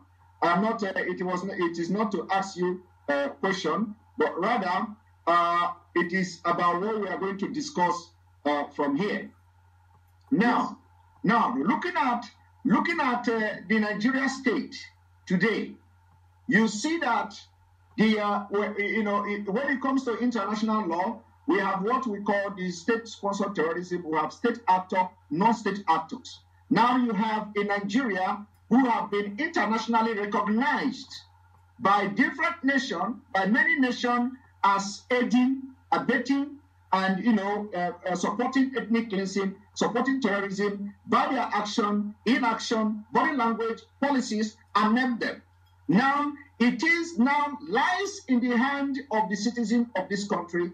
When you have a state sponsoring terrorists against its citizen, it lies in the hand of the citizen to rise up and protect themselves. On this note, you set up the Eastern Security Network against the non-state actors. And we know that the state actors are also there, aiding and supporting the non-state actors. When we are talking about non-state actors, we are talking about the Fulani herdsmen terrorists, we are talking about the bandits, we are talking about whatever name you can name them, they are all the same thing. Now, how do we combat the state actors in the presence of what is going on in Nigeria now, that everybody knew that the state actors are very visible in the field? The Army General called T.Y. Danjuma said, Nigeria Army collude with bandits. You have to rise up, otherwise you will all be killed one by one. Do you want me to play the video so you can, recall your memory on it? I'm aware of what T.Y. Danjuma said. All right. He said we should all go and buy guns as well. He said exactly. Go and buy guns. And not only him, almost everybody is advocating for everybody to buy guns. But that is not the point. What I'm trying to say is that when you have in a country where you have a state-sponsored terrorist, how do you now, make sure that your people are safe against a state-sponsored terrorism, like we see in Nigeria? Thank you very much. Before I answer that question, before you started, you read out some conventions and some laws guiding people by the UN, by EU, by Africa, and all these people. All these very fanciful, beautiful words. They are meant for human beings in Europe and in America, in Australia. That is where these things work. It was not designed for animals in Africa, where people do not reason very well, where people do not think very well. You have a country called Nigeria that domesticated into its laws the rights of indigenous people. Africa Charter on Human Rights. that gives you, Simon, the right to agitate for Tokonese Republic if you want. It is in the laws of Nigeria. You go to the court in Nigeria, a judge will be looking at this convention that is actually a law, domesticated into law, and he will charge you or she will charge you with terrorism. People don't understand the mess that we are in. In a short while, I will answer your question. But until people realize that what we've been saying from day one is correct, their lives won't be any better. Before you go further, Amadike, before you go further addressing that, you just made a point now about the self-determination. So let me also bring in the self-determination and read it a little bit for people who don't understand. Not for you, of course, but for people who don't understand. So they know it's Nigerian law. It's in the laws of Nigeria. When you do, they say you're a terrorist. You are being treasonable. But it's in their law. Nigerian law says you can agitate for anything you like. It's there in their laws. Please go ahead. Now, apart from that, Nigeria being signatory to all these international laws, automatically becomes also they are compelled to respect that law. Here you have the right of a people to self-determination is a cardinal principle in modern international law and commonly regarded as a jus cogens rules. Now, these jus cogens rules we are going to go into now to tell you what actually, as you can see it, a peremptory norms is a fundamental principle of international law that is accepted by the international community of state as a norms from which no derogation is permitted. And when you look at this particular law or the treaty, I would say it is binding as such on the United Nations as authoritative interpretation of the Charter's norm. It states that people, based on respect for the principle of equal right and fair equity of opportunity, have the right to freely choose their sovereignty and international political status with no interference. Now, everybody knows why United Nations was formed in the first place in 1945. Is to maintain peace. Peace, amongst nation and state. Now, before going into commenting on this, how do United Nations comes in? It is us that have to now educate them about their own laws. That the reason United Nations was formed is to maintain peace. Now, how do you maintain this peace in Nigeria? In Sahel region, in West Africa, considering the status, considering the situation at the moment, what do you think that the United Nations should do to maintain peace in this region? Because that is exactly what they set them up after the World War. Yes, what they're going to do to maintain peace is to allow people that want to go via their own UN supervised referendum or referenda, which is the plural of referendum, to allow people to determine where they wish to belong to. We are in a world today where you can no longer shackle people to a dogma that is outdated. We live in a world where you can no longer compel people to do something against their will. That is called slavery. I do not see the reason why some people will still attempt to justify, the clamping down or the demonization of freedom fighters in Africa. One thing you must bear in mind is that there is a grand conspiracy going on. This is something that Africans must understand. You know the issue of SEPA in West Africa, the French franc. France uses euros. But in Africa, the parts of Africa they control, they use French francs. The money that these people use, the currency, the paper currency itself, they mint it in Paris somewhere, and they bring it to Africa. France is a country that I love very much. They supported Biafra, as a matter of fact. I care about them. The problem in Africa, unfortunately, are we Africans. You don't expect these people to come down to solve anything for you. It's for you to solve it yourself. I remember I went to a very influential diplomat's office in Brussels, at the EU. I went to his office, and we presented our case about how they're killing us and everything, and that we are peaceful and everything. The man said, any day you people are serious, we will know. Do you understand the meaning of this? Any day you are serious, we will know. How can somebody come to your backyard, rape your mother, kill your sister? You're going to UN to go and complain to them. UN will say you're stupid. Don't you know what to do? It's only by repelling these demonic forces that the world cannot come in and say what is happening. If there is no war in Nigeria, UN will not talk. If there is no war in Nigeria, CNN will not cover it. If there is no war in Nigeria, there will be no emergency debate at the House of Commons. Never.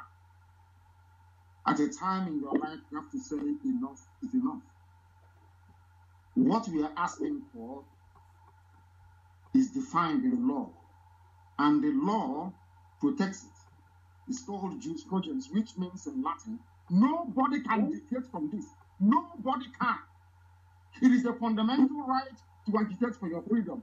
It's your fundamental right to do what IPOB is doing. No court, nobody can derogate from it. That is international law, which the Zoo signed up to. But we are there every day deceiving ourselves. Let's go to court. We caught terrorists in our, what's their crime? Oh, they belong to IPOB. And you have a journalist, a Yoruba journalist that went to university condoning such evil. We are in Africa. We are conscientious, or people who should be conscientious condone evil because of one consideration or the other. And I give it to white. Sometimes I say they say I am promoting white supremacy. No, I'm not. I am just being very factual. That is one thing that white people have that we Africans do not have. When you make a law, you keep that law. That is why that statue of woman you see all the time that is black, people don't know the meaning of it. You go to court, you see a woman with sword.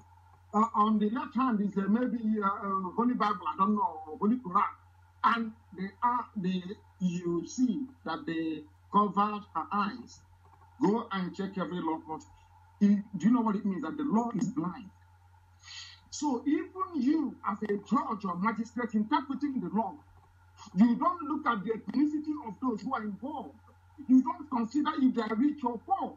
You just interpret the law the way you see it. The law says that what IPOB is doing is correct. But somebody will go to the police station and write and say, oh, they are terrorists. It's treasonable felony. Therefore, what is happening to us is coming from us, not from white people, not from anybody else. After all, the way that Britain is meddling into the zoo today called Nigeria is because we allowed it to happen. They are allowing it because the Fulani is benefiting from it. Typical black people. And I must remind you that white people came to Africa. The Portuguese, the Spanish, the French, the British, the Germans, the Belgians, they came to Africa. The conquering army, the European conquering army that took over the whole of Africa, we are not Europeans, they were Africans. They come into Africa and they use Africans to conquer Africans. It hasn't left us till today. And these are the things that we are fighting. That is why I keep saying that the best thing that IPOB could do for black people is to change the way they reason. Once you change the way they reason, you will see all the differences. Remember when we used to tell our Yoruba friends and brothers that the Fulanis are coming. Nobody believed us. They mocked us, they ridiculed us, they said, even today, if you watch Chinese television, mostly Yoruba journalists in Chinese television, they are making the exact same mistakes that allowed the Fulani to come this far. They never rose up to condemn them. They never interrogated this Janjaweedism, this march of the Fulani. And as you were saying this, something occurred to me. Do you know that the Attorney General of the Federation of Nigeria is now advocating that the Fulanis must have a ministry for cows, a commission for cows? I hear one of it. It's in Vanguard newspaper. And you're all in one Nigeria. 21st century, and you're discussing the movement of cows. There is no justification whatsoever. We are in the mess we are in today because we allowed it to happen. Any day we rise up and say enough is enough, the world will take notice. That's what we are doing. You asked about ESN. Why would ESN come? The first rule in nature is self-defense. It is so common. It is called thought law.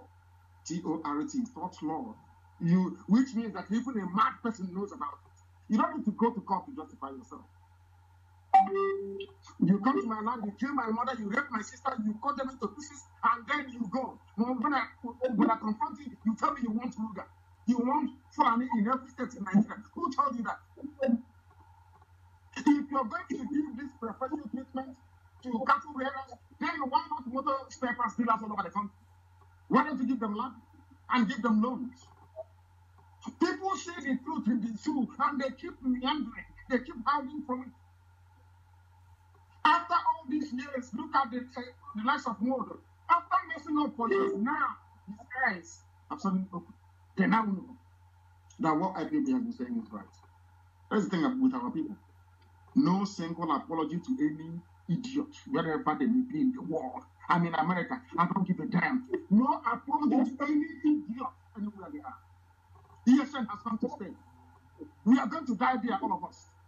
Let them bring down their nonsense to our land and we'll teach them a lesson.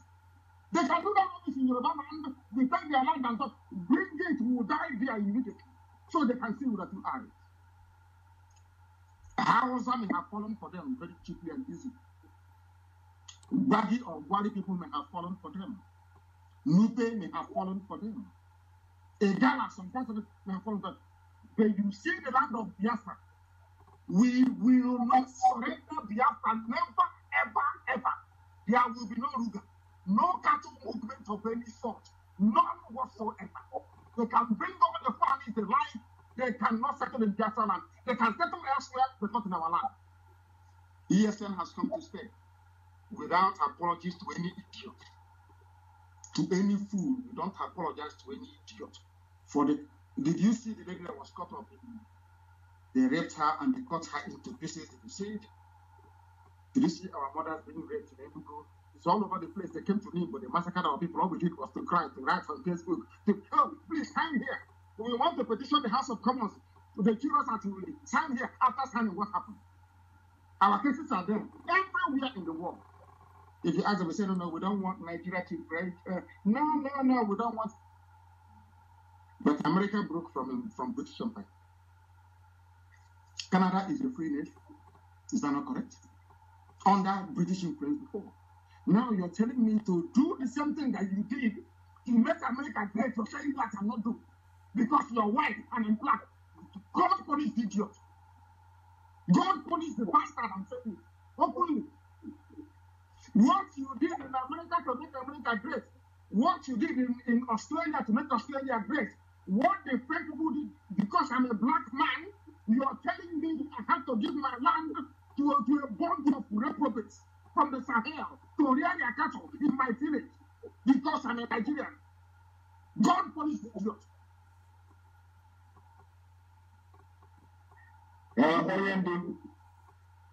That is why we are backing every of your action and every of your decision. You know, we are going to make sure that we take a decisive measures and action, whether it is going to bring the international community or whether they will still write our story like we are writing their own story. It is something that we have to see. And because of what you just said now, there is, if you permit me, I will play just one video that is very, very important of our brother, that also shed more light on what you just said now, making America great again, or making your people great, and you don't allow us to do our own. That is something that we have to talk about often.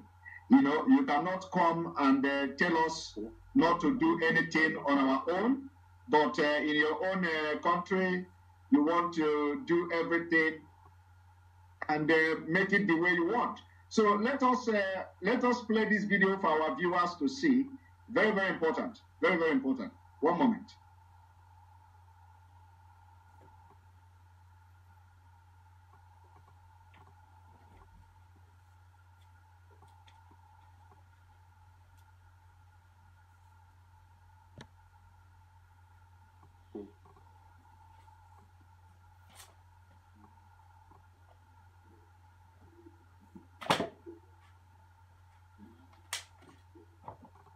Oyendo, are you hearing this video? Loud and clear. Yes, I can hear you very well. I'm here. Because they don't want me to put it on. I've tried to pull it, so let me play the audio. So yes, at least. go ahead.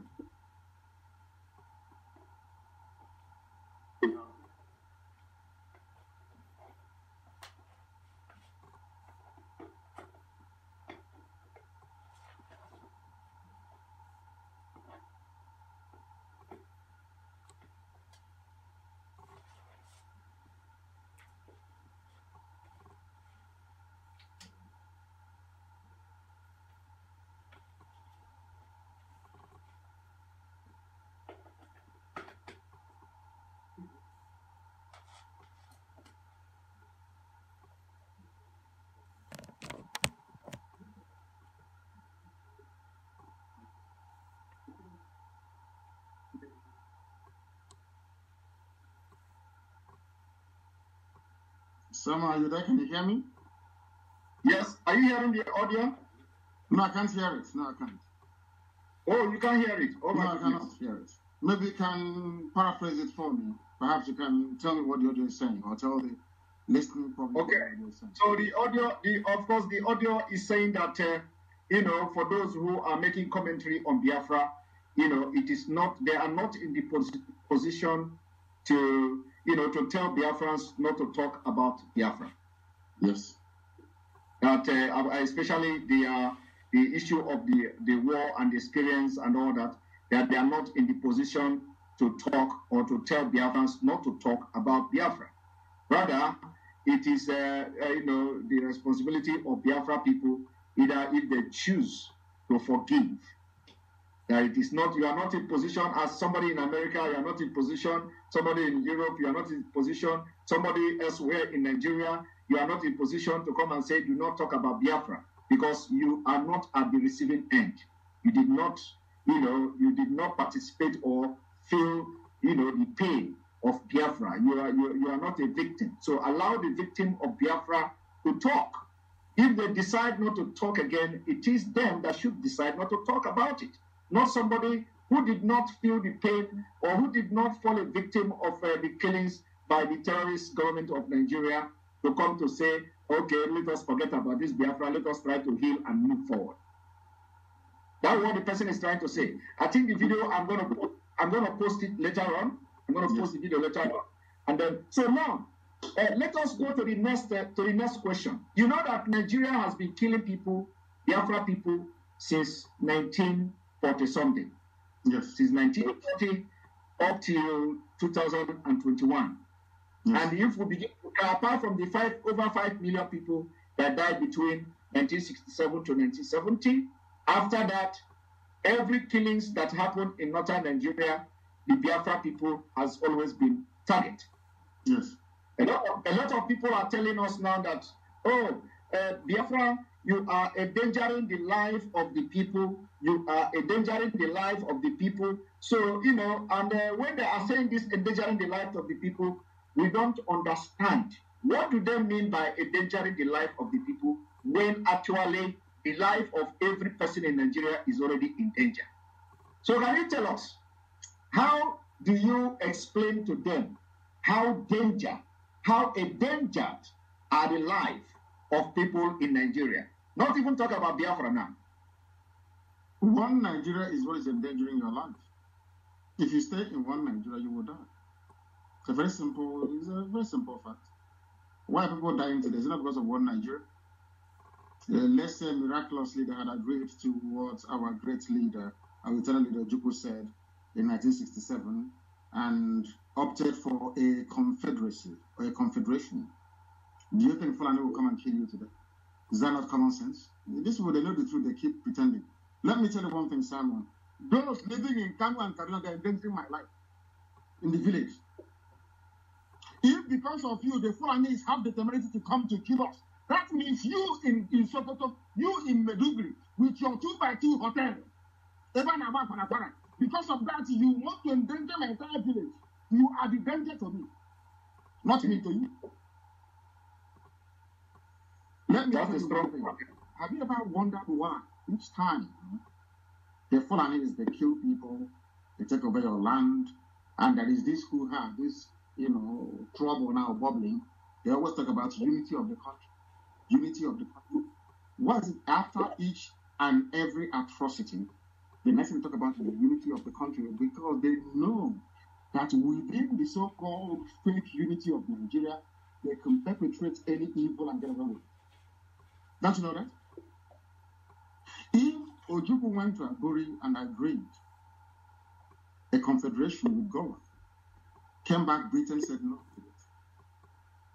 Because that will not allow them to use the Fulani to do Satan's work that they are doing, to the work that is the work of Lucifer. Everyone knows that very well. It's the work of darkness. Getting all these savages from across the Sahel to come in a country where we were before Koro, here, before our eyes. The government of Nigeria said, those killing people are foreigners. When I go to it makes me very, very upset, to be honest. And I hate Nigeria the more, and anybody who calls him or herself a Nigerian. As I've told you, I don't see you as a human being. Once you say you're a Nigerian, I see you as something lower than you. God in heaven knows. I don't have any regard for you.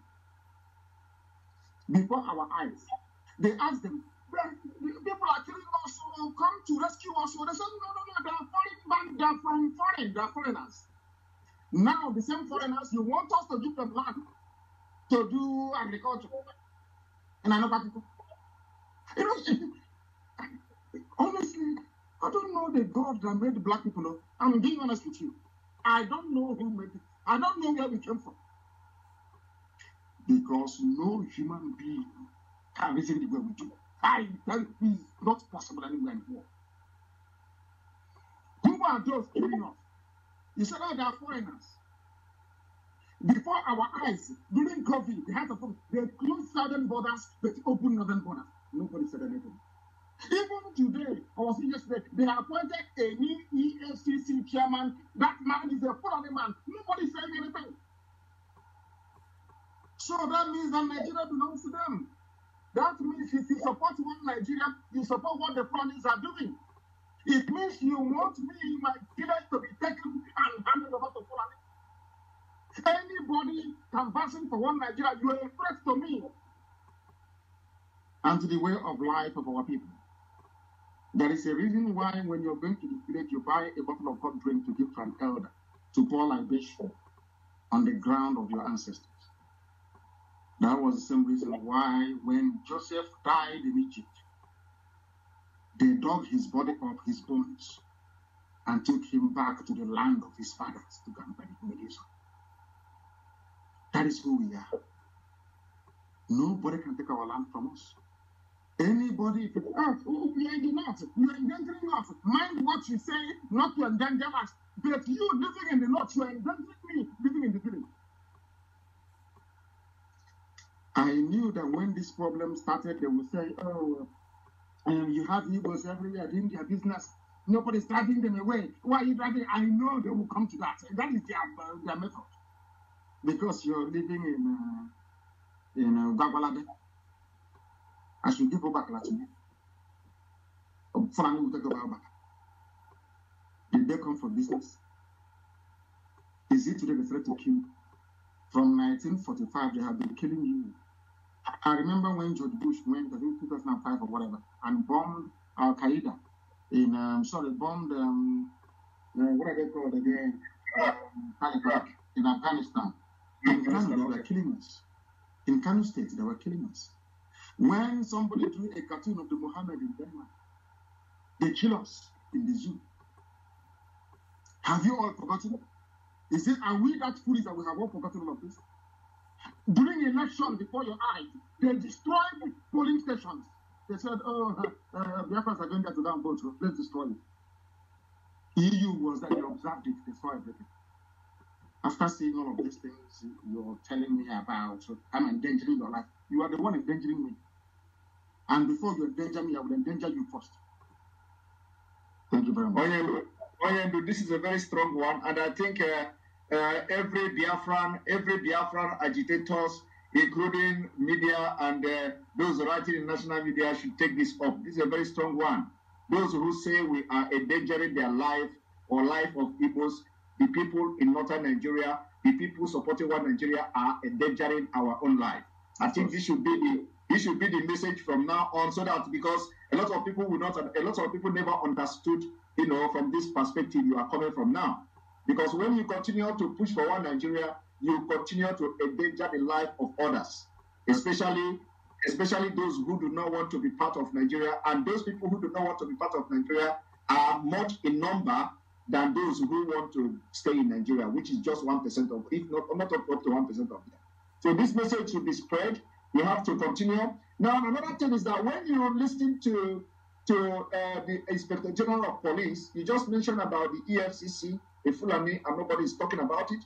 When you look at the Inspector General of Police declaring what they call a POF, whatever, they have all these five names they give to the operation and all that. He came to declare one operation of POF, or what he called it, that they are going to, deploy people to northern Nigeria where the trouble zone and all that. And you know that the people going there are our own people from the south.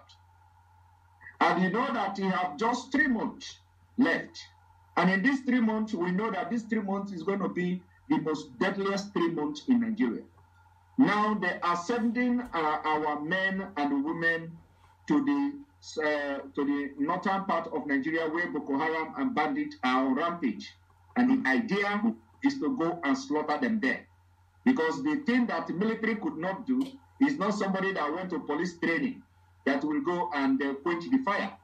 Now, what do you have, even though we have been advising our people to quit? I don't know whether you have watched that video. One thing the man mentioned in that video that interests me, I apologize to our viewers because this thing is not allowing me to play even any video. I've tried and tried to play video, it's not working. So, the thing this IG of police mentioned is that he after making a speech, he said something in Arabic or in Hausa language or something, like Allah something. So I don't know what he said, but that thing he said interests me. I do not know why he is addressing Nigerians in English language. He ended up concluding it with Hausa and Arabic prayer, mentioning Allah. First of all, a lot of people will not pay attention to that, but it means a lot.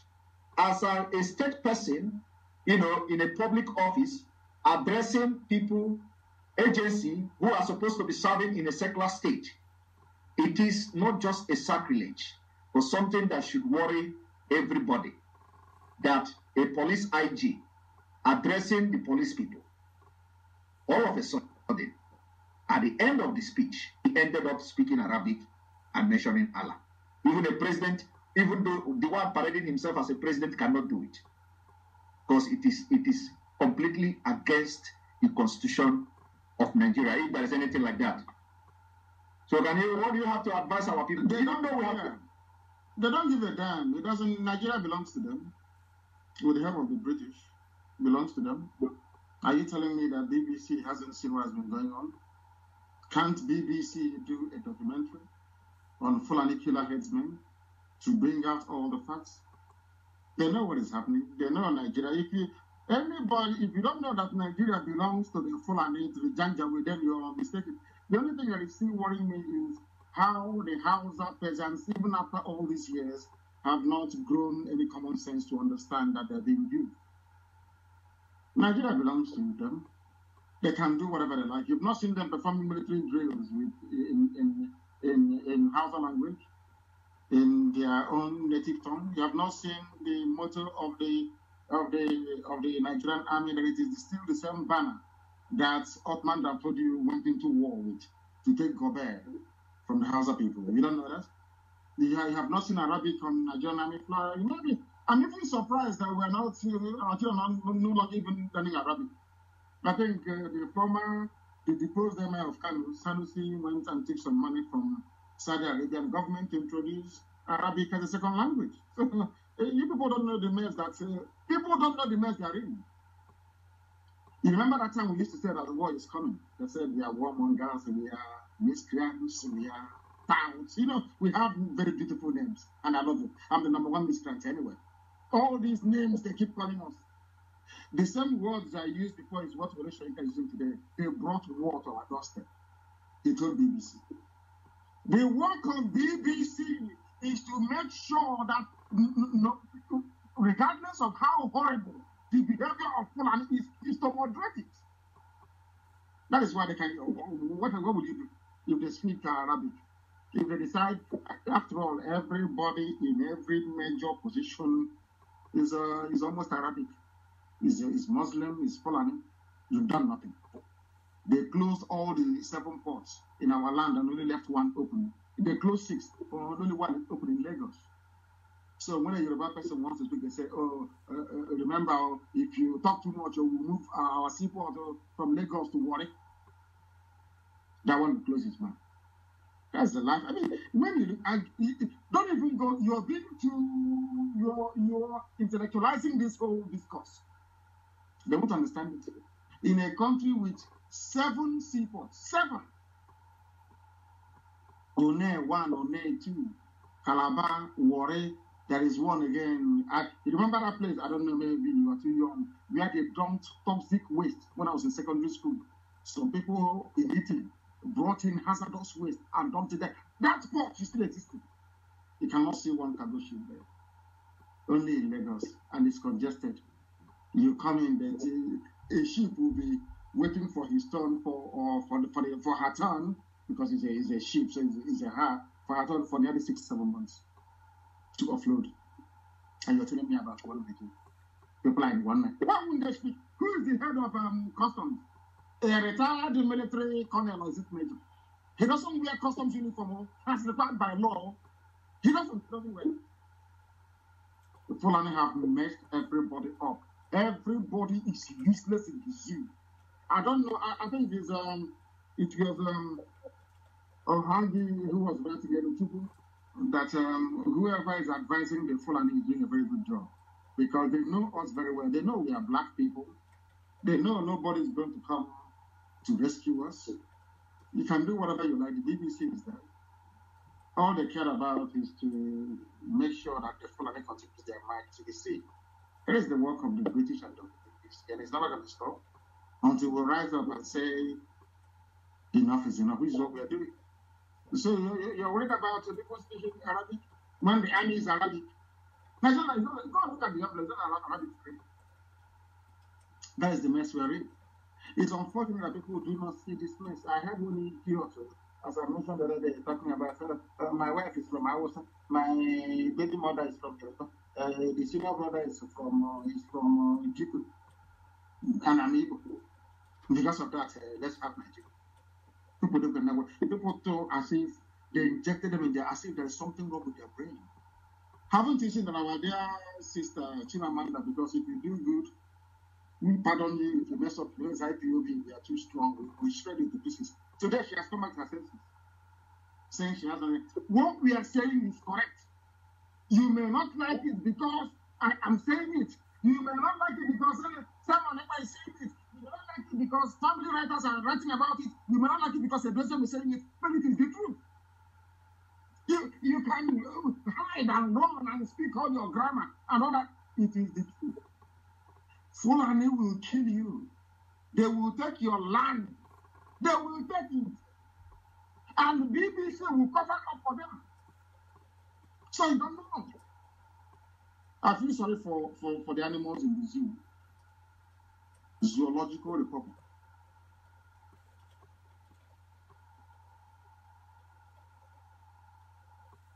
Thank you very much. Are you there? I'm here. I can hear you very well. Right. Very good. Very good. So, you know, these people, the attack is still going on, and they are battling with each other. They are removing people. They remove people. That's what they do. We have over 10,000, 9,000 plus. They have removed nearly 2,000 people. That's what they do. They ignore them and continue. Yes, they are throwing me off balance, but we have to continue. Now, when you look at some of the international laws on statehood, like you mentioned about that UN have all these laws and all that. Of course, they are not paying attention. So I just want to read some of the things that to simplify the actions of the United Nations that must shape the international laws of statehood. Now, those things that shape the international law for statehood, for example, the Biafra state. If at a point, as this thing is going now, Biafra declared state, is this: the resolution passed by the General Assembly, the decision of the International Court of Justice, the law recording codification effort of International Law Commission, and the decision by the members of by the member to enter treaty, recognized or not recognized purported state. Now, there are, in addition to this, there are 3 traditional criteria that could make people, indigenous people, to be regarded or to have a statehood. Because all these things I'm saying now is something that Biafra overqualified, like Biafra people overqualified. Now, the 3 traditional criteria is population, territory, and government. And then in defining or giving more meaning to all this, the 3 most basic and least controversial criteria of statehood come from Article 1. Article 1 of the Montevideo Convention of 1933. Now, although the treaty itself has never been officially adopted outside of the Americas, of course, we know what when it comes to international politics and international laws, Article 1 remains highly influential and is generally considered a reflection of most fundamental criteria of statehood. Talking about Biafra now, if what is going on, who knows anytime this year, who knows anytime next year, who knows anytime before 2023, if something happened that every nation in Nigeria begin to declare the statehood. Just for clarity. Now, the population, the first fundamental criterion is a permanent population. Simply put, the population of a potential state cannot be entirely composed of nomads or travelers based elsewhere. And now we are talking about the Fulanis. So you cannot, Fulani cannot have a statehood because they fall under the nomad. And or they are regarded as the travelers or they're based elsewhere. They cannot be regarded as population. And that is happening in Nigeria. This is in law. That is happening in Nigeria. Fulani is claiming Nigeria where other people understood what international law says and chased them away. They come to Nigeria where Gari and the Apple and the Ewedu and the Gusi has beclouded the sense of reasoning of the people who call themselves politicians. And they cannot know their left and right. And now Fulani has come to understand that the people that are in the front line of politics from the southern Nigeria are all Mumu, and they are using that Mumuness against every other Nigeria, which goes to what you have said, that these people are endangering your life and the life of other people while they continue to remain in Nigeria and nomad are controlled. Now, that is for population. Number two, the territory. The second is defined territory. The borders do not need to be fully defined or undisputed. There just needs to be an identifiable location. And this is where I give it to you, and I doff my cap, because a lot of people have come to attack you about bring your map. Bring your map. In international law, you know, like I said, the Montevideo Convention, anybody can go and check it out. You have what is defined as territory. You don't need to have a map, you know, before, as you are agitating for your freedom, you do not need to present your map to anybody. At the point where we are now, the question shouldn't be where is your map. So some people are actually misleading a lot of people into putting more effort and emphasis on what is map. But rather, the law says there just needs to be an identifiable location. And you have done this in several of your broadcasts, mentioning where you think Biafra should start from and where it should end. That's exactly in conformity with what this law says. Then another thing is, number three is government. I'm not asking you a question, I'm just backing up with what you've said. The third is an effective independent government with the capacity to enter into relation with other states. This is the trickiest of the three elaborated. Of course, this you have also done very perfectly and excellently well. For those who are looking for what is, how the Biafra government is going to be and all that, you have actually set an example, you have actually set a pace, and actually for two parts in this Montevideo Convention, but essentially require states to have structured, legally independent administration that control at least some of its claimed territory and population. Some additional point to note are, the state does not have to have actual diplomatic relation. It could be under diplomatic boycott. It just needs to have capacity to have them. I believe, with what is going on now in Nigeria, we are going to come to this point of this Montevideo Convention. It may be invoked as time goes on, because when you anaba joso abaya jebe. So, and I believe that other parts of Nigeria will also, without even knowing it, adopt this Montevideo Convention. Now, having said this, the Nigeria we see today, and the way the federal government of the Nigeria are backing terrorists openly, without even hiding it. They are backing the terrorists openly, supporting them, romancing with them, having meetings with them, and not only that they are supporting them, the Sultan of Sokoto, who they regard as the traditional ruler of Nigeria, he is the chairman of board of trustee of Mayete Allah. Of course, Mayete Allah has come publicly to take responsibility of the terrorist attack against southern Nigeria. Now, in addition to this, the person that is parading himself as a president in Nigeria is a board member of this terrorist group that have been ranked number 4 deadliest terrorist group in the world. People are not paying attention to this. And when they are killing people, the Minister of Information, who happened to fall into the territory that was conquered in Ekpa state, now come to say, we are not going to treat terrorists the same way we will treat those who want to get their freedom from Nigeria. That is the most absurd thing I have ever had in my life. I know you have addressed this particular comment coming from the liar Mohammed, from Kwara State.